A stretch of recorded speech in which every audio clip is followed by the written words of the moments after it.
Chapter number 6 આનુવંશિકતાનો આણ્વીય આધાર. Lecture number 23ની અંદર આપ વિદ્યાર્થી મિત્રોનું હાર્દિક સ્વાગત છે. વિદ્યાર્થી મિત્રો, ડીએનએ ફિંગરપ્રિન્ટ ભણતા પહેલાં એક ટોપિક છે તો કે ભાઈ જેની અંદર એવું કીધું છે છેલ્લે એક હ્યુમન જીનોમ પ્રોજેક્ટના પ્રયોજનો અથવા ભાવિ પડકારો એ તમારે રીડિંગ છે એ કરી લેવાનું છે. પૂછાય એવું નથી. અને બીજી વસ્તુ એમાં કાંઈ છે નહીં કે ભાઈ ભવિષ્યની અંદર શું ફેરફારો થશે. તો કે ભાઈ એક તો જનીન નિયંત્રણ આવશે, જનીનની સંખ્યા, ચોક્કસ સ્થાન, એના કાર્યો, ડીએનએ ક્રમની સંઘટના છે, જનીન ક્રમની વિવિધતા આધારિત રોગ થવાની ધારણાઓ પણ સમજવી. આ બધા જુદા જુદા ફેરફારો છે એ આવશે. આવું બધી વસ્તુ કીધેલી છે. અને વિશિષ્ટ પેશીઓ, અંગ, ગાંઠમાં જોવા મળતા પ્રત્યાંકનો અથવા જીવન રસાયણને લયબદ્ધ કરવા માટે હજારો જનીન અથવા પ્રોટીન અરસપરસ જોડાયેલી હોય એવા તારણની માફક છે ને કેવી રીતે કાર્ય કરશે સમજાય છે હ્યુમન જીનોમ પ્રોજેક્ટ. તો એવા એના પ્રયોજનો, ભાવિ પડકારો આપેલા છે, પણ એ તમારે રીડ છે કરી લેવાના છે. એમાં કંઈ છે નહીં. અને ન ખબર પડે તો મને પૂછજો મિત્રો, સમજાય છે. પરંતુ હવે ડીએનએ ફિંગરપ્રિન્ટિંગ.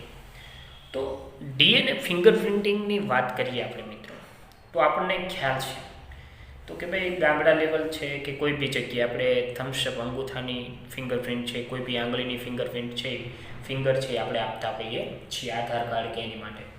સમજાય છે. તો આપણું આધાર કાર્ડ ખોલવા માટે આપણે ફિંગર આપેલી હોય તો એની મદદથી જ થાય. અથવા તમને ખ્યાલ છે અત્યારે મોબાઈલની જમાનો છે તો મોબાઈલની અંદર પણ ફિંગરપ્રિન્ટ આવી ગઈ છે. તો તમારી ફિંગરપ્રિન્ટ હોય તો જ લોક ખુલે. સમજાય છે. તો એવી જ રીતે વિદ્યાર્થી મિત્રો અહીંયા ફોરેન્સિક સાયન્સની અંદર આપણે ધોરણ 12 સાયન્સ પછી ફોરેન્સિક બી ગ્રુપ પછી એક ફોરેન્સિક લાઈન આવે છે, બીએસસી ફોરેન્સિક સાયન્સ. એની અંદર આવા ડીએનએ ફિંગરપ્રિન્ટિંગનો ખૂબ જ ઉપયોગ થાય છે. ડીએનએ ફિંગરપ્રિન્ટિંગનો તો કે ભાઈ દાખલા તરીકે સીઆઈડી છે, ક્રાઇમ બ્રાન્ચ છે, આવડા લોકો છે. સમજાય છે. કોઈ બી વ્યક્તિએ ગુનો કરેલો હોય ને તો એની પ્રત્યેક પેશી હોય, એના રુધિર છે, એની વાળ પુટિકા છે, એના ત્વચા, હાડકાં, લાળ કે શુક્રકોષ, એમાંથી પ્રાપ્ત ડીએનએમાંથી છે ને એક સરખા દરજાની બહુરૂપકતા છે મેળવશે. સમજાય છે. અને એ ફોરેન્સિક સાયન્સની અંદર એક ઓળખ સાધન તરીકે જે ઉપયોગ થઈ શકશે. અથવા પિતૃત્વ વિવાદ, તમને ખબર તો હોસ્પિટલો, મોટી હોસ્પિટલો હોય છે જેમાં બાળકનો બર્થ થતો હોય છે, તો એમાં પુત્રી કે પુત્ર બર્થ થાય તો એની અંદર છે બાળક બદલી જવાની સંભાવના રહે તે પહેલાં જ ડૉક્ટર છે આવા વ્હાઇટ પેજ ઉપર શું છે, વ્હાઇટ પેજ હોય એની ઉપર છે સાઇન દ્વારા છે એની ફિંગરપ્રિન્ટિંગ છે લેવામાં આવતી હોય છે. તો એવા કિસ્સાઓ છે નિવારી શકાય છે ડીએનએ ફિંગરપ્રિન્ટિંગની મદદથી. સમજાય છે. તો આજે આપણે આ લેક્ચર્સમાં ડીએનએ ફિંગરપ્રિન્ટિંગ વિશે છે જોવાનું છે. અને ડીએનએ ફિંગરપ્રિન્ટિંગ છે ખૂબ જ ઉપયોગી છે અત્યારે જમાના અનુસાર. સમજાય છે. તો ખ્યાલ આવી ગયો. તો આપણે શરૂઆત કરીએ ડીએનએ ફિંગરપ્રિન્ટિંગની. તો પહેલી વાત કરીએ કે આપણે આગળના લેક્ચર્સમાં ભણ્યા હ્યુમન જીનોમ પ્રોજેક્ટની અંદર કે દરેક મનુષ્યમાં 99.9% ડીએનએના અનુક્રમો સમાન હોય છે અને 0.1% ડીએનએના અનુક્રમોમાં છે એ ભિન્નતા જોવા મળતી હોય છે. આપણે આવું ચર્ચા કરી. તો આપણે જોઈએ કે દરેક મનુષ્યમાં 99.9% ડીએનએના અનુક્રમો સમાન હોય છે. કેવા હોય છે? સમાન હોય છે. અને જ્યારે 0.1% સમજાય છે, 0.1% ડીએનએના અનુક્રમોમાં શું જોવા મળે છે? ભિન્નતા છે એ શું થાય છે? જોવા મળે છે. સમજાય છે. શું છે? 0.1%ની અંદર સમજાય છે શું જોવા મળે છે? ભિન્નતા છે જોવા મળે છે. 99.9% ડીએનએના અનુક્રમો લગભગ બધાની અંદર સમાન હોય છે, જે આપણે આગળ જોયું આગળના લેક્ચર્સમાં. અને 0.1% ડીએનએના અનુક્રમો જે છે એની અંદર જ શું છે? ભિન્નતા એટલે કે જુદાપણું હોય છે. ત્યાર પછી તમને ખ્યાલ છે હ્યુમન જીનોમનું કદ છે એ આટલું છે. દાખલા તરીકે વાત કરીએ હ્યુમન સમજાય છે? શું કીધું છે? હ્યુમન જીનોમનું કદ સમજાય છે? કેટલું છે? 3.6 ગુણ્યા 10⁹ બેઝ પેર છે. હવે એને દાખલા તરીકે 0.1% વડે આપણે સમજાય છે ટકાવારી કાઢીએ તો આટલું થાય 3.6 ગુણ્યા એવરેજ 10⁶ બેઝ પેર છે એ થાય છે. કેટલું થાય છે? 3.6 ગુણ્યા 10⁶ બેઝ પેર છે એ થાય છે. સમજાય છે? એટલે કે 0.1% વડે ભિન્નતા જોઈ તો એટલું થાય 3.6 ગુણ્યા 10⁶ બેઝ પેર છે. સમજાય છે? ભિન્નતા છે જોવા મળે છે, એટલે કે 0.1% ભિન્નતાની વાત છે. તો વિદ્યાર્થી મિત્રો, આ જે 0.1%ના અનુક્રમોમાં જે ભિન્નતા છે સમજાય છે, એ દરેક વ્યક્તિના સ્વરૂપના પ્રકારમાં અનન્યતા અથવા પ્રદાન છે એ શું થાય છે? બક્ષે છે. એટલે લખી શકાય આપણે કે દરેક વ્યક્તિને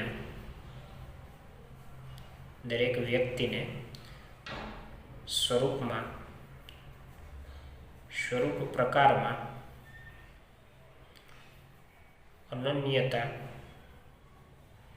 એટલે કે પ્રદાન એટલે કે બક્ષે છે. દરેક વ્યક્તિના સ્વરૂપમાં પ્રકારમાં અનન્યતા અથવા પ્રદાન છે એ બક્ષે છે. સમજાય છે? અને ડીએનએ ફિંગરપ્રિન્ટ છે ને કોઈ પણ બે વ્યક્તિ વચ્ચેની અનુક્રમોની સરખામણી કરવા માટેની શું છે? ત્વરિત ઝડપ છે. કારણ કે 99.9% અનુક્રમો સમાન હોય છે, એને ધ્યાનમાં નથી લેવામાં આવતા. આ 0.1% જે અનુક્રમો હોય છે ને બંને વ્યક્તિના, એ અલગ અલગ લઈ અને એને આધારિત સમજાય છે એ અનુક્રમોની સરખામણી કરવા માટેની સૌથી ઝડપી અને સરળ રીત છે. એટલે લખી શકાય કે ડીએનએ ફિંગરપ્રિન્ટિંગ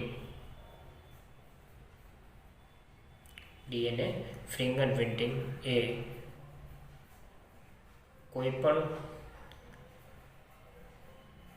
બે વ્યક્તિઓ વચ્ચેના અનુક્રમોની સરખામણી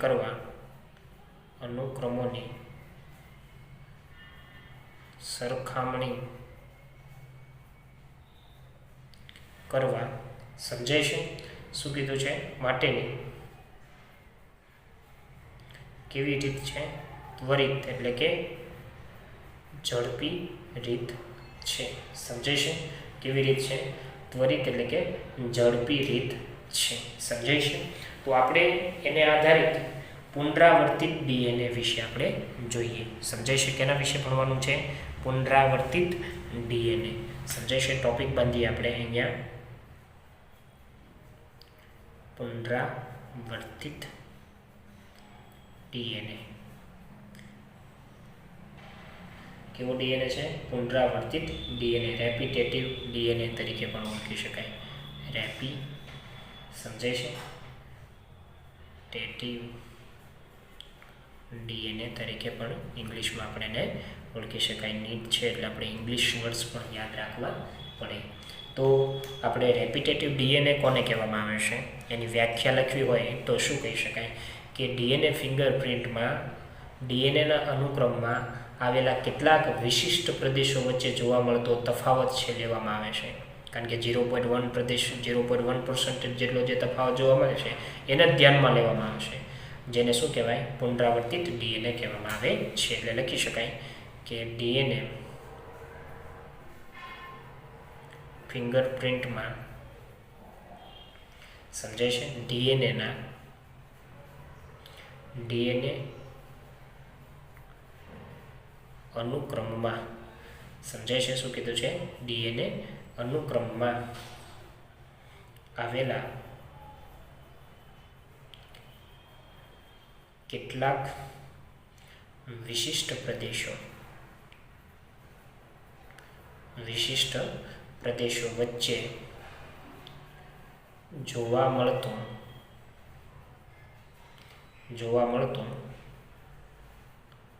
તફાવત છે લેવામાં આવે છે. કેટલા આવે છે કે વિશિષ્ટ પ્રદેશો વચ્ચે જોવા મળતો શું છે તફાવત લેવામાં આવે છે, જેને પુનરાવર્તિત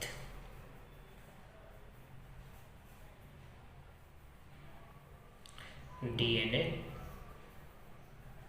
કહે છે કે ડીએનએ ફિંગરપ્રિન્ટમાં ડીએનએ અનુક્રમમાં આવેલા કેટલાક વિશિષ્ટ પ્રદેશો વચ્ચે જોવા મળતો જે તફાવત લેવામાં આવે ને એને પુનરાવર્તિત ડીએનએ કહેવાય. કારણ કે આ અનુક્રમનો ડીએનએનો છે ને નાનો ભાગ છે ને વારંવાર શું થતો હોય પુનરાવર્તિત થતો હોય છે. એટલે લખાય કે કારણ કે આ અનુક્રમોમાં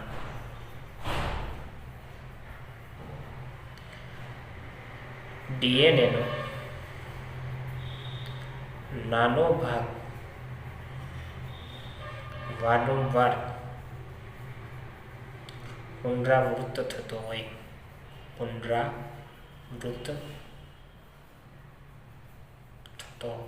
છે. ડીએનએનો નાનો ભાગ છે વારંવાર પુનરાવર્તિત થતો હોય છે. તો આ જે પુનરાવર્તિત ડીએનએ છે એને કઈ રીતે આપણે અલગ કરી શકાય? એટલે લખાય ટોપિક બંધાય કે આ પુનરાવર્તિત ડીએનએને અલગ કરવો. તો કે ભાઈ કઈ રીતે આપણે એને અલગ કરી શકાય પુનરાવર્તિત ડીએનએને? તો પુનરાવર્તિત ડીએનએને અલગ કરવા માટે સમજાય છે તો કે ભાઈ આપણે એક પદ્ધતિ આગળ ભણ્યા હતા, સમજાય છે, સેન્ટ્રીફ્યુગેશન પદ્ધતિ. એટલે કે આ પુનરાવર્તિત ડીએનએને જીનેમિક ડીએનએના સમૂહથી ડેન્સિટી ગ્રેડિયન્ટ સેન્ટ્રીફ્યુગેશન પદ્ધતિ દ્વારા શું કરી શકાય? અલગ કરી શકાય છે. કઈ પદ્ધતિ દ્વારા? પુનરાવર્તિત ડીએનએને જીનેમિક ડીએનએના સમૂહથી ડેન્સિટી ગ્રેડિયન્ટ સેન્ટ્રીફ્યુગેશન પદ્ધતિ દ્વારા છે આપણે અલગ કરી શકીએ છીએ. દાખલા તરીકે લખી શકાય કે આ પુનરાવર્તિત ડીએનએને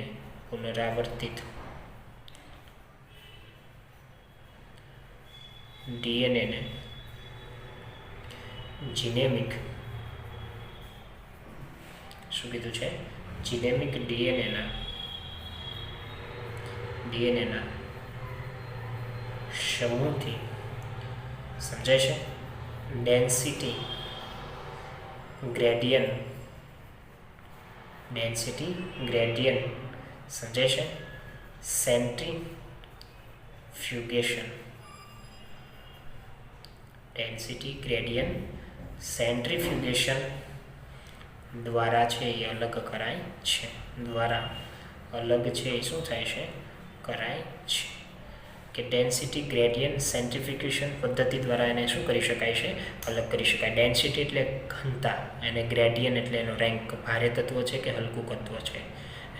ભારે તત્વ હોય તો પાત્રના તળિયે રહેશે, હલકું તત્વ છે તો પાત્રના તળિયે ઉપર છે જોવા મળે છે. એટલે એના આધારે સેન્ટ્રીફ્યુગેશન પદ્ધતિ દ્વારા અલગ કરી શકાય છે. દાખલા તરીકે આપણે જોઈએ તો કે ભાઈ અલગ કરવું હોય તો કઈ રીતે કરી શકાય છે? અહીંયા લખું છું કે વાત કરીએ મનુષ્ય છે, સમજાય છે, એના કોષમાંથી આપણે શું કીધું છે? કોષમાંથી આપણે શું કરવાનું છે? ડીએનએનું શું કરવાનું છે? ચોક્કસ અલગીકરણ કરવાનું છે. હવે અલગીકરણ છે કેની મદદથી થશે? તો કે ભાઈ કઈ પદ્ધતિ દ્વારા થશે? ડેન્સિટી સમજાય છે ગ્રેડિયન્ટ સેન્ટ્રીફ્યુગેશન પદ્ધતિ દ્વારા છે એ શું થશે? અલગ થશે. અને ડેન્સિટી ગ્રેડિયન્ટ સેન્ટ્રીફ્યુગેશન પદ્ધતિ છે એ કેની મદદથી થશે? તો કે સીઝિયમ ક્લોરાઇડ CaCl2 સમજાય છે કેની મદદથી? સીઝિયમ ક્લોરાઇડ, જેને આપણે એવી રીતે લખી શકાય સીઝિયમ ક્લોરાઇડ, જેના વિશે આપણે ભણી ગયા છીએ મિત્રો. સમજાય છે? એટલે કે હલકા કણો દૂર કરવા માટે, એટલે મીન્સ કે હલકા કણો ઉપર આવશે અને ભારે કણો છે ઘનતાને આધારે નીચે છે એ પડ્યા રહે છે. સમજાય છે? એટલે એને ડેન્સિટી ગ્રેડિયન્ટ સેન્ટ્રીફ્યુગેશન પદ્ધતિ સીઝિયમ ક્લોરાઇડયુક્ત માધ્યમ દ્વારા આપણે પુનરાવર્તિત ડીએનએના ભાગને શું કરી શકીએ છીએ? અલગ કરી શકીએ છીએ. ખ્યાલ આવ્યો વિદ્યાર્થી મિત્રો? સમજાણું? ત્યાર પછી આપણે એ ડીએનએને અલગ કરવા માટે આપણે ગ્રાફિંગ પદ્ધતિ દ્વારા સમજીએ. કઈ પદ્ધતિ દ્વારા સમજીએ? ગ્રાફિંગ પદ્ધતિ દ્વારા આપણે એને સમજીએ. તો કે જોઈએ એક ગ્રાફ દોરું છું મિત્રો, સમજાય છે? એ ગ્રાફિંગ દ્વારા છે આપણે સમજીએ. દાખલા તરીકે આ એક ગ્રાફ છે, સમજાય છે? એક્સ અક્ષ અને વાય અક્ષ. તો એની અંદર આપણે વાત કરીએ આવી રીતે છે, સમજાય છે? ગ્રાફિંગ પદ્ધતિ છે. તો ગ્રાફિંગ પદ્ધતિની અંદર આ જે ભાગ જે છે એ બલ્ક ડીએનએ છે. કેવો છે? બલ્ક ડીએનએનો ભાગ છે, સમજાય છે? અને આ જે છે તે પુનરાવર્તિત, સમજાય છે, ડીએનએ છે, સમજાય છે? એટલે આને નાનું શિખર કહેવાય. કેવું શિખર કહેવાય? નાનું શિખર કહેવામાં આવે છે, સમજાય છે? અને આ જે છે ડીએનએનો મોટો શિખર છે. ડીએનએનો શું છે? મોટો શિખર છે, સમજાય છે? અને આને નાનું શિખર છે એટલા માટે એને સેટેલાઇટ ડીએનએ પણ કહેવાય. કેવું ડીએનએ કહેવાય? સેટેલાઇટ ડીએનએ તરીકે પણ ઓળખી શકાય છે. કેના તરીકે ઓળખી શકાય? સેટેલાઇટ ડીએનએ તરીકે આપણે એને ઓળખી શકાય છે. કારણ કે ડીએનએનો મોટો શિખર છે, મુખ્ય મોટો શિખર. તો ત્યાં કણે શું છે? તો કે ભાઈ ત્યાં કણે જે છે તો કે ભાઈ વધારે છે શું છે? પુનરાવર્તિત જનીનો છે જોવા મળશે, એટલા માટે એને મોટું શિખર તરીકે ઓળખી શકાય છે. અને અહીંયા પુનરાવર્તિત ડીએનએ એટલે કે નાનું શિખર સેટેલાઇટ ડીએનએ તરીકે ઓળખી શકાય. આવી રીતે ગ્રાફિયન દ્વારા પણ સમજી શકાય. ટેક્સ્ટમાં નથી પણ તમારે સમજવા માટે ખૂબ જ સરળ રહેશે. તો આપણે સેટેલાઇટ ડીએનએ જોઈએ, સમજાય છે? ટોપિક બાંધીએ. સેટેલાઇટ ડીએનએ આના વિશે ભણાવી દીધું છે, પણ તેમ છતાં હું તમને વન્સ અગેન ઊંડાણપૂર્વક અભ્યાસ કરાવું. સેટેલાઇટ ડીએનએ કેવું ડીએનએ છે? સેટેલાઇટ ડીએનએ છે, સમજાય છે? કેના તરીકે અભ્યાસ કરવાનો છે? સેટેલાઇટ ડીએનએ વિશે અભ્યાસ કરવાનો છે, જેને આપણે પુનરાવર્તિત ડીએનએ તરીકે ઓળખી શકાય છે. કેના તરીકે ઓળખી શકાય છે? પુનરાવર્તિત ડીએનએ તરીકે એને ઓળખવામાં આવે છે. તો આપણે સેટેલાઇટ ડીએનએ જે છે એને બે પ્રકારે છે વહેંચવામાં આવ્યું છે. કેટલા પ્રકાર પાડવામાં આવે છે? એના બે પ્રકાર છે એ પાડવામાં આવે છે, સમજાય છે? તો કે ભાઈ કયા કયા? તો કે ભાઈ એક માઇક્રો સેટેલાઇટ ડીએનએ, સમજાય છે? અને બીજું જે છે તે મિની સેટેલાઇટ ડીએનએ, સમજાય છે? તો આ જે વર્ગીકરણ કર્યું છે મિત્રો, એ કયા આધારોને ધ્યાનમાં રાખીને વર્ગીકરણ કરેલું છે? તો 3 બાબતો છે ત્યાં પણ એના આધારો ધ્યાનમાં રાખવામાં આવ્યા હતા. તો એક તો પહેલી વસ્તુ કે એડેનિન અને થાઇમિન અને ગ્વાનિન અને સાઇટોસિન કેટલા સમૃદ્ધ છે એના આધારે. એટલે પહેલી બાબત એવી હતી મિત્રો તો કે ભાઈ એડેનિન અને થાઇમિન અને ગ્વાનિન અને સાઇટોસિન શું છે?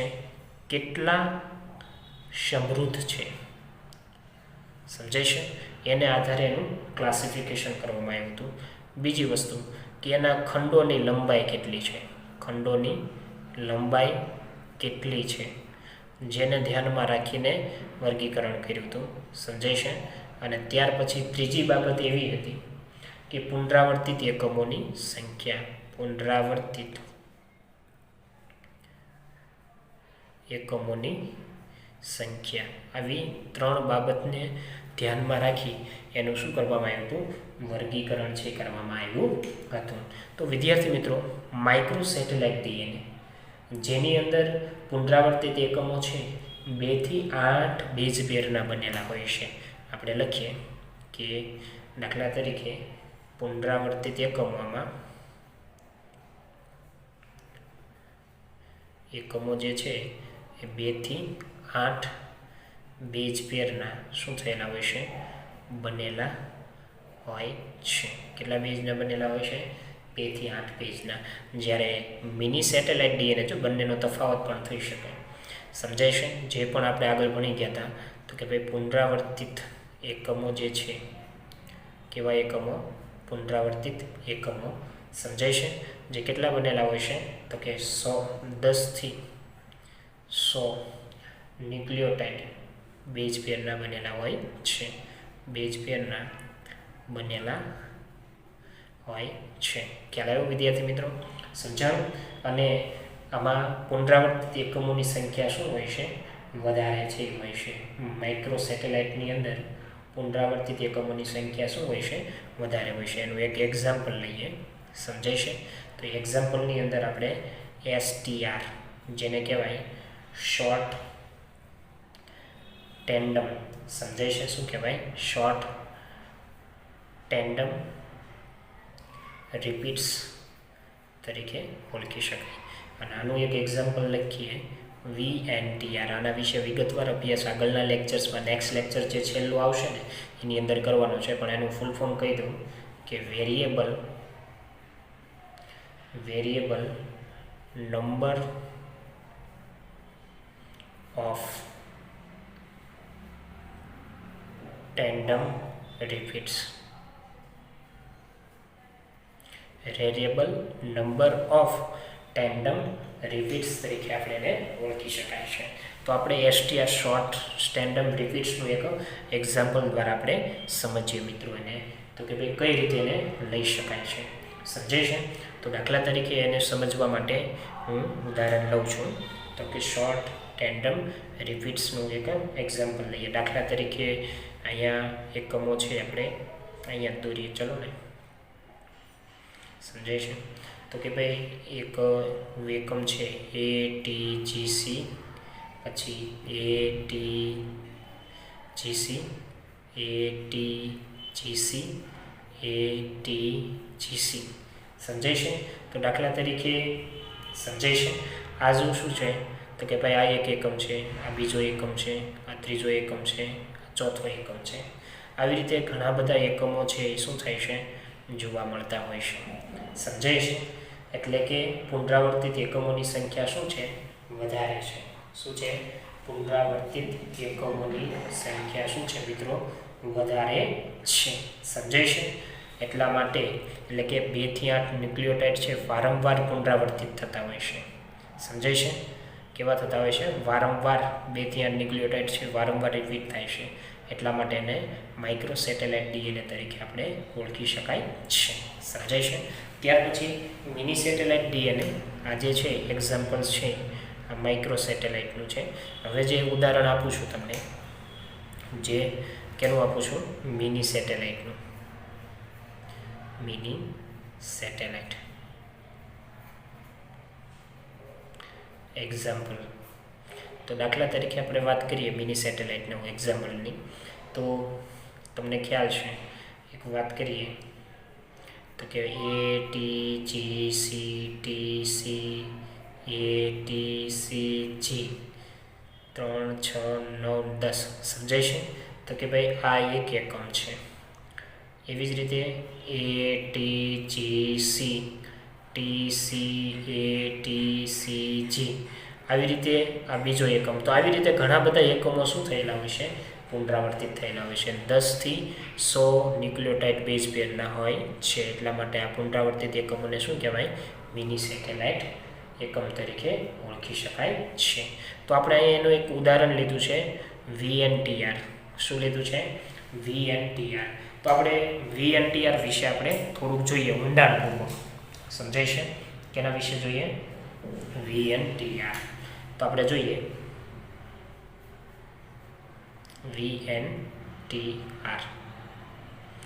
તો એક વ્યક્તિ છે, વ્યક્તિ નંબર 1.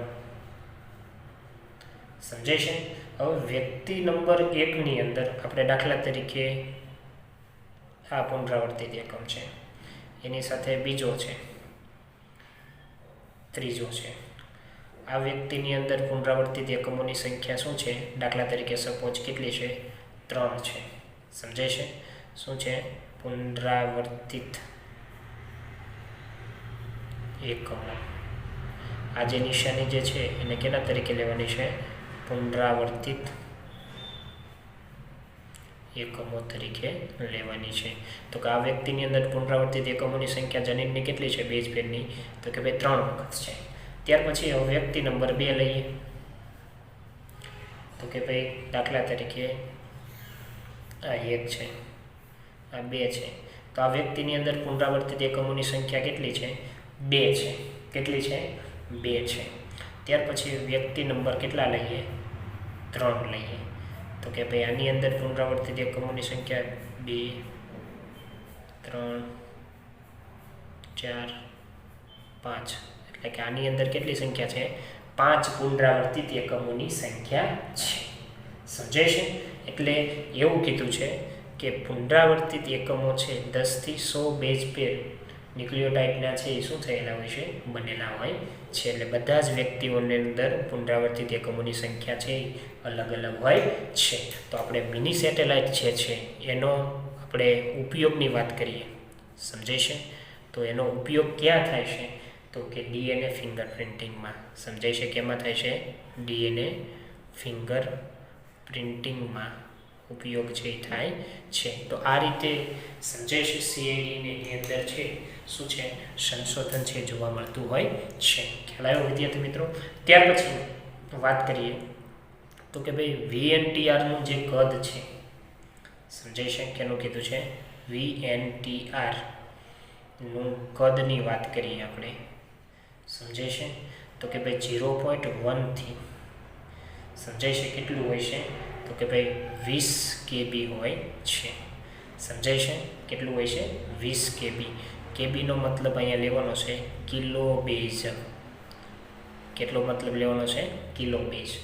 કિલો બેઝ એટલે કેટલા થશે? 1000 બેઝ થાય. કેટલા બેઝ થાય? 1000 બેઝ જે થાય છે. 1 કિલો એટલે 1000 ગ્રામ થાય. એવી જ રીતે તો દાખલા તરીકે 0.1 છે એનો મતલબ શું લેવાનો છે? તો કે ભાઈ 100 બેઝ થાય. કેટલા થાય? 100 બેઝ લેવાનો છે. અને 20 KB એટલે શું થશે? 20 ગુણ્યા તમે 1000 કરશો. સમજાય છે? એટલે કેટલા થશે? તો કે ભાઈ 20,000 બેઝ છે કદ છે ધરાવે છે. એટલે કે 100 થી 20,000 બેઝ કદ ધરાવે છે. અથવા 0.1 થી 20 KB એટલે કે 20 કિલો બેઝ છે શું થાય છે? કદ છે શું થાય છે? જોવા મળે છે. ખ્યાલ આવ્યો વિદ્યાર્થી મિત્રો? સમજાણ? ત્યાર પછી સ્ટુડન્ટ મિત્રો આપણે આગળ જઈએ કે વીએનટીઆર આમાં 3, આમાં 2, આમાં 5, કોઈમાં 10 અલગ અલગ હોય. વીએનટીઆર એટલે કે પુનરાવર્તિત એકમો મિની સેટેલાઇટ ડીએનએની સંખ્યા. સમજાય છે? અલગ અલગ કેમ જોવા મળે છે? તો આપણે એના વિશે ચર્ચા કરીએ. સમજાય છે? તો કે ભાઈ શા માટે અલગ અલગ છે જોવા મળે છે? તો કે ભાઈ એના આધારિત આપણે એક ટોપિક છે ભણીએ ડીએનએ બહુરૂપકતા.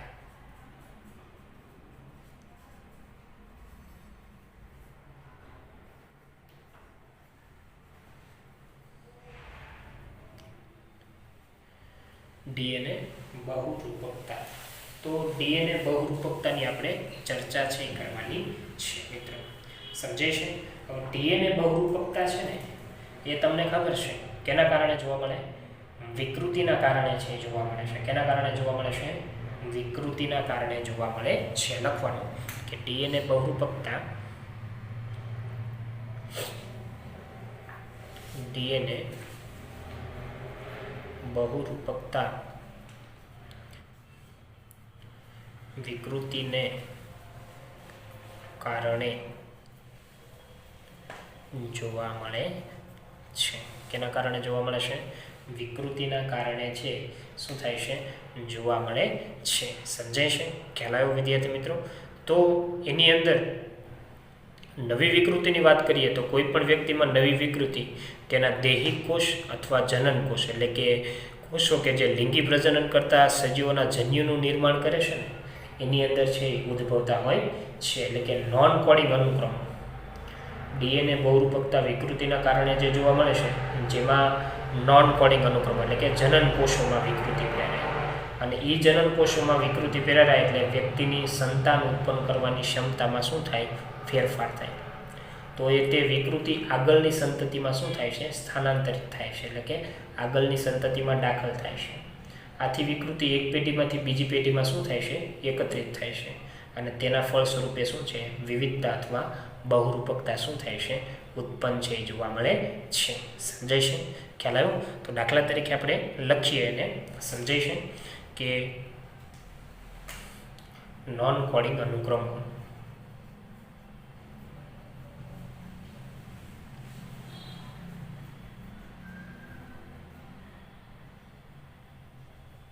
નોન કોડિંગ અનુક્રમો જેની અંદર વાત કરીએ આપણે જનન કોષો. સમજાય છે? જનન કોષોમાં વિકૃતિ છે એ શું થાય છે? પ્રેરાય છે. કેમાં પ્રેરાય છે? જનન કોષોમાં. એટલે જનન કોષોમાં વિકૃતિ પ્રેરાશે એટલે તે વ્યક્તિની સંતાન ઉત્પન્ન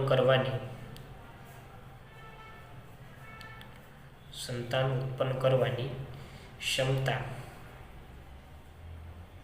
એટલે કે પ્રજનન ક્ષમતા શું કરે છે? ક્ષમતામાં ફેરફાર ના થાય તો શું થશે? ફેરફાર ન થાય તો તે વિકૃતિ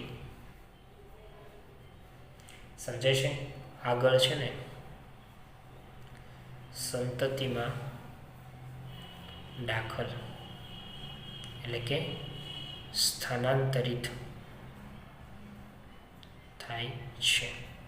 સમજાય છે? વ્યક્તિમાં દાખલ સ્થાનાંતરિત છે થાય છે. એટલે આથી વિકૃતિ છે ને વિકૃતિ એક પેટીમાંથી બીજી પેટીમાં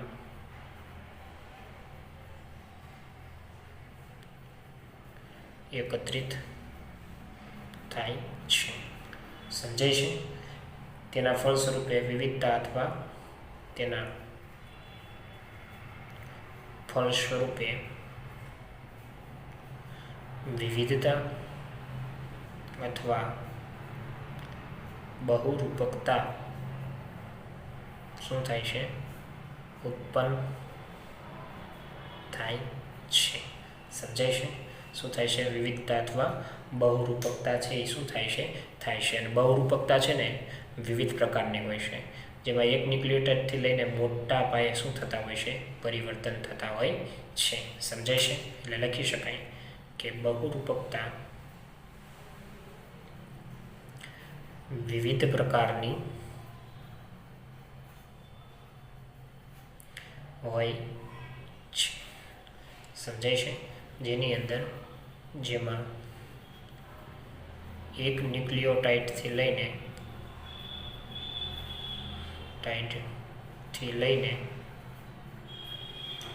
મોટા પાયે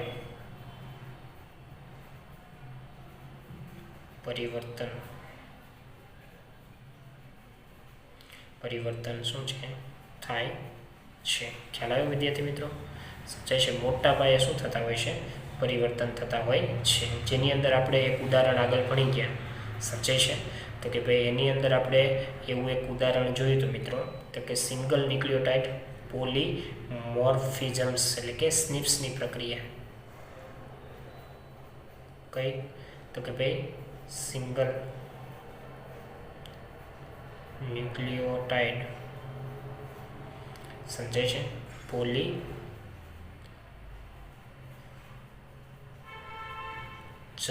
સમજાય છે? જેની અંદર વિદ્યાર્થી મિત્રો આપણે એવું કીધું હતું કે એક જ બંને વ્યક્તિની અંદર એક જ જનીનની અંદર શું છે? ફેરફાર હોય છે. સમજાય છે? ઉપર એ હોય તો એ નીચે જી હોય છે સપોઝ દાખલા તરીકે, તો એને સ્નિપ્સ તરીકે ઓળખી શકાય છે. એટલે કે ઉદ્વિકાસ અને જાતિ નિર્માણ માટે આવી બહુરૂપકતા છે ને ખૂબ મોટી છે એ ભૂમિકા ભજવે છે. એટલે લખી શકાય આપણે લખવું હોય તો કે ઉદ્વિકાસ અથવા નિર્માણમાં આવી બહુરૂપકતા સમજાય છે? તાની ખૂબ મોટી ભૂમિકા